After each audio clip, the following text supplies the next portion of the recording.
Hi. So, I just wanted to pop on really quick and let you know that my schedule is changing a bit, I think. I don't know. So, for that reason, I'm going to close my books for personal readings for the time being. Obviously, the people who already have readings scheduled, nothing changes for you. We will do those readings on those dates and times, but I'm just not going to take any new bookings, at least for right now. So obviously, I will let you know if that changes. We're talking about May. Shouts out to you, May babies, Taurus and Gemini. I'm a cusper. My birthday is on the 20th. Oh my gosh. So, anyway, without further ado, let's get into the reading. We're going to be using the Angels and Ancestors Oracle deck. And then we're using this tarot deck. I need to find the name of it. It doesn't come with a book, which is really annoying to me, but I'll figure it out. I'll Google it because I have no clue. I got it a couple years ago. So without further ado, and obviously because of my schedule, the videos are going to come out probably a bit more sporadically. Just an FYI on that too, if you care. But yeah, let's get into it. All right, doing the 6-2. Guys are the last of the bunch. Certainly not least. So I'm trying to make these a little bit shorter than usual. Your girl can get a little long-winded, but I know, like in the intro, I know that I said, just schedule change and all of that, and I went from having an abundance of time to limited time, and these messages are still very much a priority for me. So, if I make them a little shorter, then I can do more of them in a day, basically. So anyway, if you are here, you are a 6-2 profile. The 6th line is the role model, which comes in like 3 stages. That's the only line that has a 3-tiered or ladder, type of vibe to it. So for the first 30 years, the 6th line acts as a 3rd line. So the 3rd line is all about trial and error, making and breaking bonds, experimenting, trying things. It can be a bit chaotic at times. Just because, like it's like I said, it's making and breaking bonds. It's like you have to try something in order to learn from it. Like somebody can't tell you, oh, that pot's hot. You're going to be like, yeah, right. And you touch it and you're like, oh, it's hot. Or, like that's what hot is, So, so that's how it is for basically until your Saturn return, which is usually between 28 and 30. And then after that, it's called going on the roof. And that basically just means that you become much more of an observer. So instead of being in the mix, you are, kind of looking at it from a bird's eye view. You're also dissecting and unpacking the baggage that you picked up in the first 28 to 30 years of life. Like what stays, what goes, what works, what doesn't work, what do you like, what don't you like? There could be some therapy involved. It's really kind of deciding like what you are going to do, what you want to do. So again, you might even kind of find yourself, if you're in that stage, you might even find yourself just kind of like retreating a little bit from, even friends or like going out so much, or, even just kind of feeling the need to hunker down a little bit. And then you have the second line, the hermit line, which is about really diving into your joy, is the word that kind of keeps coming through. I'm not even sure why I even put it that way, but that's the way that it came out when I wasn't even thinking. So there you go. It's got to be correct. But, the second line comes with this natural aptitude. There might just be something that just comes kind of easy for you. It's also the line that makes you retreat from people in order to regroup, rejuvenate. Like the hermit line really likes spending time alone. And no doubt your space is very comfy, at least whatever your idea of comfy is, because when you are in hermit mode, you want to be comfortable. You want to almost take in the energy, from your space.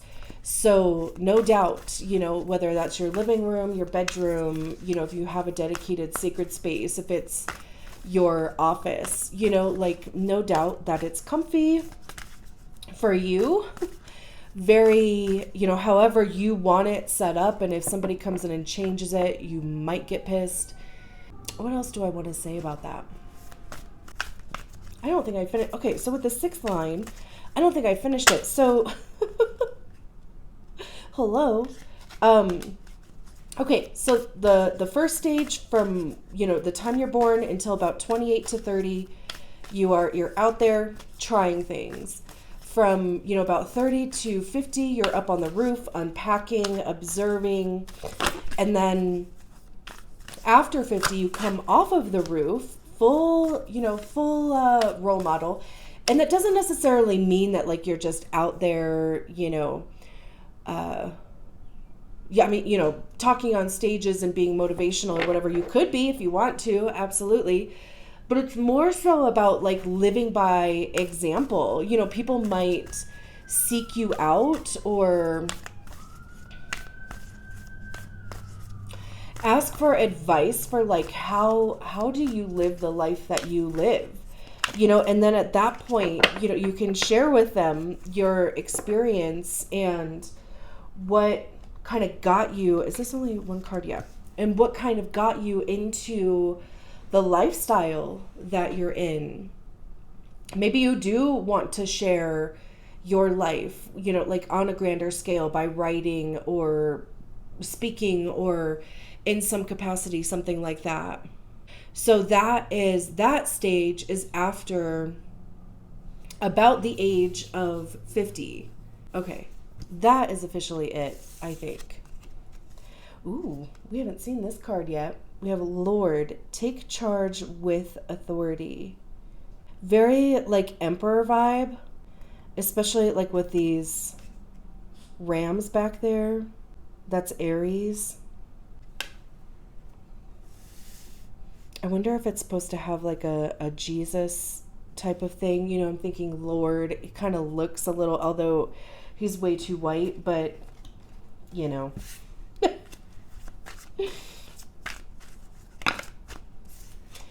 we'll read about it.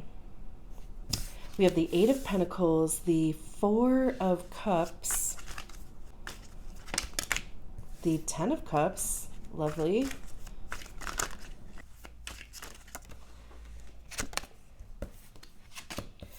The Nine of Wands, nope, Nine of Swords, the Queen of Wands, and the Seven of Cups. All these glasses. Oh my gosh, the Tower, the Mother of Swords, the Chariot. The amount of times that I have seen the Tower through these readings. Not a bad thing by any means, but it's just kind of one of those cards that, when you see it, you're like, eh.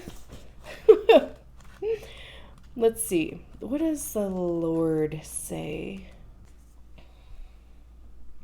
You can look at that. I will read this. Don't be afraid to take charge or use your voice. Be strong. The Lord is the consort of the lady, the emperor in the traditional tarot. Okay, there you go. He represents an authoritative male who isn't afraid to lay down the law. But this doesn't mean he is angry or chauvinistic. He is self-possessed, reliable, and ambitious, a man of honor who has earned his place in society. The Lord is the oracle. Oh, the Lord in this oracle holds a ram's staff and wears a crown of antlers, showing he keeps himself firmly rooted in the ground and is protective of his people. His regal air indicates he has a taste for finer things in life, yet he is sensitive to those who are less fortunate than he is. Sometimes you have to take control in order to be honored. If you feel that your kindness or gifts are being taken for granted, it's time to change that. There is no excuse for bad behavior, and the ancestors are encouraging you to hold your ground and speak your mind in a fiercely loving way. You have the energy and might to overcome dramas or energies that aren't working for your growth, and it's time to take charge before you find yourself in a situation you don't want to be in. You are being encouraged to be the boss instead of being bossed. This card also brings the energy of ambition and can show you have the potential to move upwards on a professional level, but only if you act with authority and show who you really are. Yeah, exactly. That was honestly like the vibe that I was kind of getting from the cards that were coming out too. I mean, sometimes it just works out that way. Other times it doesn't.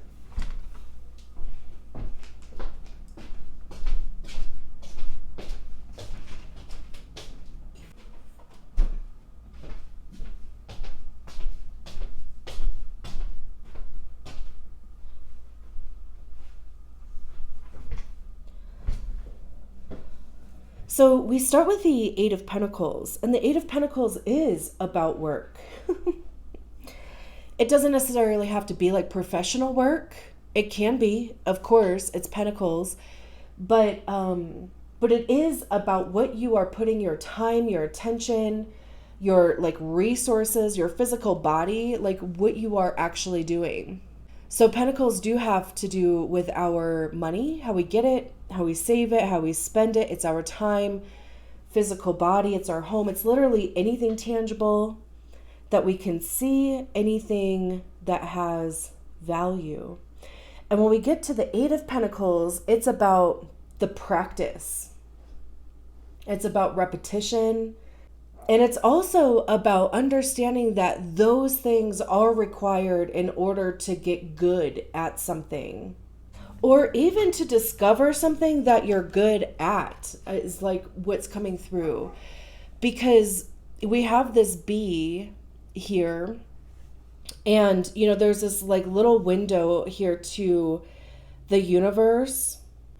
That could be a star. I mean, it's very, kind of star card-esque, which, the star card talks about trust, faith, hope. It's trusting the process. Also, too, with the bee here, it's like how one impacts the whole. Like the work that you do affects the collective or like the whole group, team, company, right? And then it's paired with a Nine of Swords. So the work that you that you are doing may be going unnoticed, or it's causing a lot of stress. The Nine of Swords is the card of like stress, anxiety, fear. It's called the card of, things keeping you up at night. Swords are about our mind, ideas, some mental gymnastics. I also see swords as being the card of ego, because that's generally where we hear our ego is in our minds. And our ego is created by the stories that we attach to experiences and memories, good or bad, true or false. So the Nine of Swords is like when those gremlins are like kind of going out of control and just, again, like you're losing sleep. There might be some anxiety. There might be some fear, doubts. But it's a 9. I also love that we have this progression from the 8 to the 9, even though they're not, obviously the same suit. But 9s are individual completion. So there is some level of completion here, whether it's making a decision that you're not going to give this thing the mental energy that it's been taking from you. It could even just be deciding to explore new options. And like I said, it's interesting how, of course we have all these cups cards out here, so obviously there's going to be cups on them. But for whatever reason, it is just interesting to me that we have all of these glasses out here, because it's like there's either options that you want to explore, or there's options that are going to become available. And it's almost too like not, what am I trying to say? Like, keep an open mind and, explore a proverbial glass, even if it's maybe not what you would normally choose. And obviously by glass, I just mean like opportunity, not, hello. Maybe glasses, But the 4 of Cups here, there's 4 different cups on that card. And the 4 of Cups usually talks about boredom, lethargy, like just not quite being satisfied with the options that have been presented to you. It's kind of like they're either floating or sitting on top of this little puddle or creek or whatever, but it's like it's not deep enough to actually try to get water from, which is why those glasses are empty. So it's kind of like that thing. It's like, here you are like being led to water, but it's not enough, This could even just be, cups have to do with our feelings, how we feel about our lives, how we feel about the options that we have, and this could just be not being satisfied with the options, especially, if it has to do with work. And it's interesting because it's like there's this vibe of like these 3 cards, and then the vibe of the last 3 cards is totally different, because then we have the Mother of Wands, and it seems like the Queen of Wands is the thing that changes the energy, which is exactly what this Lord card was talking about. Taking charge with authority. I see, like, in this depiction of the Queen of Wands, it looks like this wand is a backbone. I'm not saying that you don't have a backbone, but, there's something about this, though, that it just, like, changes the energy. Maybe it is that you need to remember that you have a backbone, and even just standing up straighter. It really does go a long way, like just that little change in body language, not looking at the floor, looking straight ahead, looking people in their eyes type of thing. But wands have to do with action. It's the motivation behind the actions that we take. It's creativity, passion, desire. It's how we're communicating those things. And the Queen of Wands, I see the queens as being, like when we embody the energy of the suit ourselves. We recognize the energy, we're giving ourselves that energy. So the Queen of Wands is very confident, very fiery. There's this like smoldering thing that's happening in here, It could even just be finding that smolder again. But like I said, it's like after this card, then it's like things change over here, because the 10 of Cups is the minor arcana card to the Sun card. It's like everything good. It's joy, it's bliss, it's feeling like your needs are being met, the people around you, their needs are being met. Everybody feels purposeful. It's community, it's family, chosen or biological. And also all of these glasses are different too, but they all fit, right? They're all stacked, but they all fit together. So it's just, again, it's interesting that, the 4 of Cups is kind of more about like boredom or disappointment or whatever, and whatever the glass is. But then in the Ten of Cups, it's, recognizing that, it's only like part of the whole. So yeah, I mean, there's definitely something that's going to be celebrated, or just an opportunity for celebration. Something is going to be successful, something is going to work out well, and not only for you, but for the people, other people involved in it. And then we have the Seven of Cups, which is literally about options. It, like you could actually even get more than one offer. It could even be needing to decide what things, like, kind of prioritize things, because there's something different in each one of these glasses here. And generally the Seven of Cups is, kind of working your way through, what do you like, what don't you like, what do you want to focus on, like, again, prioritizing what's more important, what's less important. This, whatever this Ten of Cups is, it could actually open up some options. I mean, maybe even by like focusing on your bliss, like focusing on what makes you feel good, that could even open a couple doors for you. And then we have the Tower card at the bottom of the deck. Yeah, there's this like wildfire going on back there. This is also Mars. Mars is also associated with the Emperor and Aries. So, I mean, there could be an Aries around. You could be an Aries or have significant Aries placements. You don't have to. I'm just pointing that out.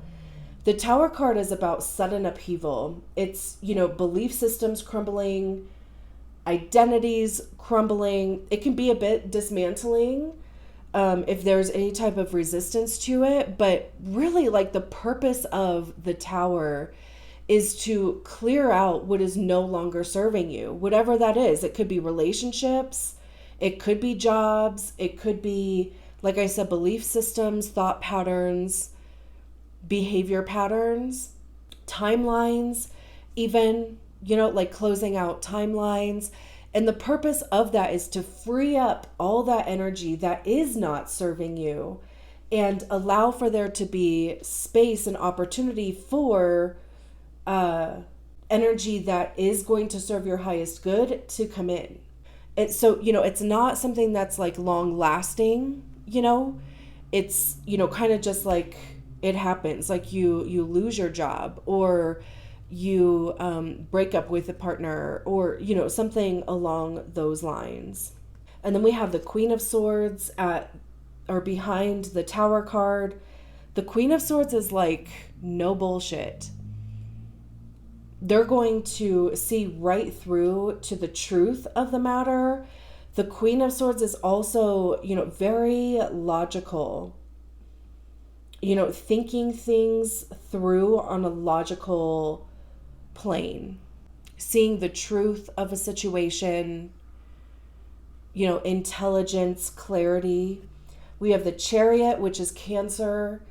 And this is, being divinely guided by the powers that be, right? This is the energy that comes in. Like, this is what I was saying, the Tower takes out what is no longer serving. There's going to be a truth that's going to be revealed to you here, or a truth that you accept here with the Queen of Swords.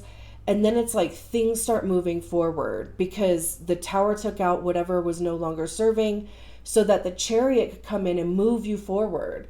And, I love that this depiction of the Chariot, because the salmon is, swimming upstream, which might feel counterintuitive to us, but they're operating purely on instinct and intuition, right? Like they know where to go.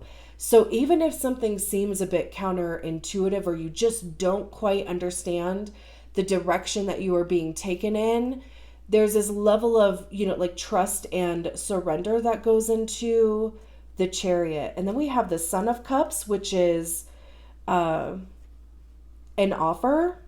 It's the Knight of Swords, which is the knight in shining armor of the tarot. They generally come in with an offer. like offering their cup. It could even be an apology, but it could be, like whatever is going on with this Eight of Pentacles, this offer that you've been waiting for. And especially after the Chariot card, that's, a good thing. We have the Three of Swords after that, which is usually, rejection, disappointment. And maybe that's the way that you have felt in the past.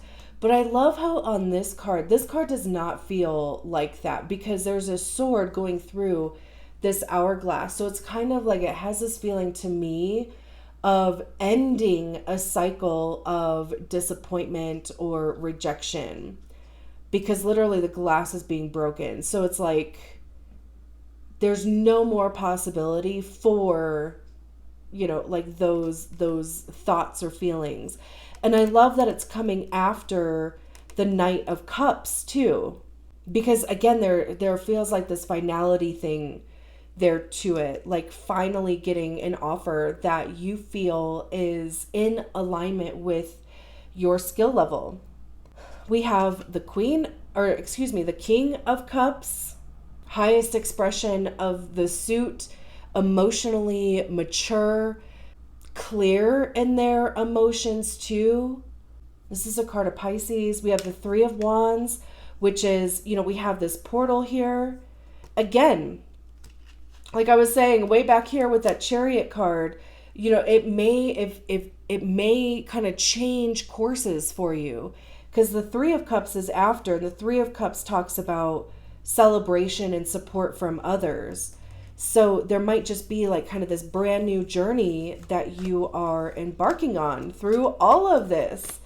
And all it took was you taking charge with some authority and getting confident in yourself, like finding that, really remember who you are, like from Lion King.